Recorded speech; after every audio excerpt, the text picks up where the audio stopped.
Welcome to sunny Winter Haven, Florida. I'm Lane Dawg Bowers, and I want you to realize that you are greatly blessed, highly favored, and deeply loved. And today, I've got a great message of hope for you. I want to read you a verse, one of my favorite verses, Romans 8:28. It's, "And we know that all things are working together for our good, because for those who love God, to those who are called according to his purpose." That is such an amazing promise. If you commit it to memory, think about it, dwell on it. I mean, if you feel like, you've hit rock bottom, or you've got some kind of problems in your life right now, and it just seems a little too overwhelming. Maybe it's just, you can't imagine that things are going to get better. I want to encourage you with a great message of hope, because this promise that all things are working together for our good is not for anyone.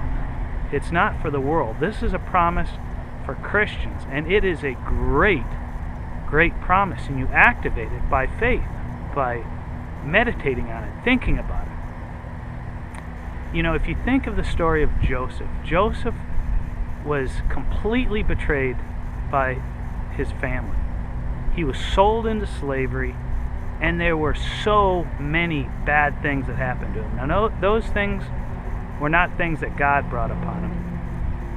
But Joseph had to have believed that God was with him every step of the way. Because, you think about the different things that happened to him, and then he had to have believed that God was with him. Otherwise, he wouldn't have been able to stand up to Potiphar's wife, who I'm sure was a beautiful woman, because he said, "How could I create this great sin against God?" So he had a God consciousness that he was with him. You know what I mean? And then he gets put back in prison again.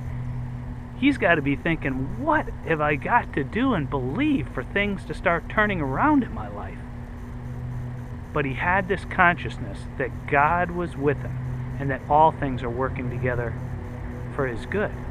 And that's the same for you today. And just think about it. This God consciousness must have also been the reason why he was able to forgive his brothers when they finally caught up with him in Egypt, because he told them, and I don't have it memorized, but he basically said, "Listen, don't be grieved and upset in your hearts because you sold me into slavery. God sent me before you to prepare for the famine." And then he was raised to the second highest position, most powerful position, probably one of the wealthiest people in all of Egypt. And it wasn't because of what he did. It was because of what he believed.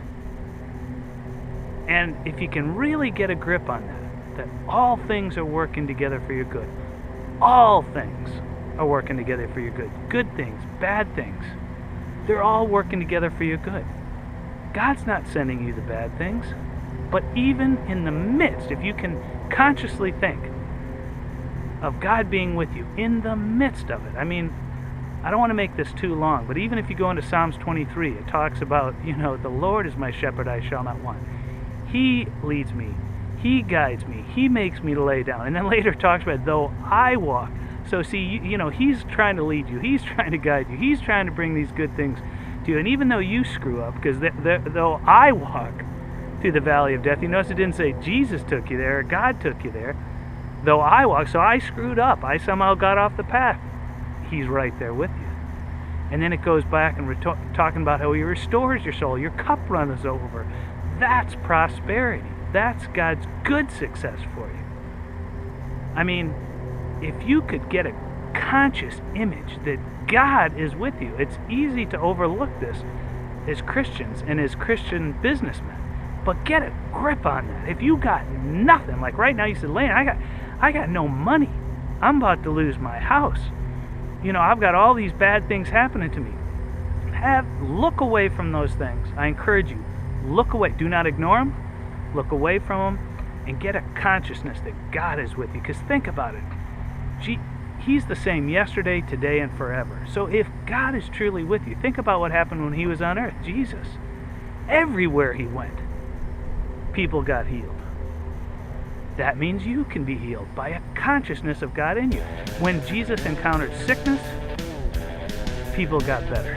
When Jesus encountered death, people got risen from the grave, like Lazarus did. And we encountered lack, there was prosperity, more than enough.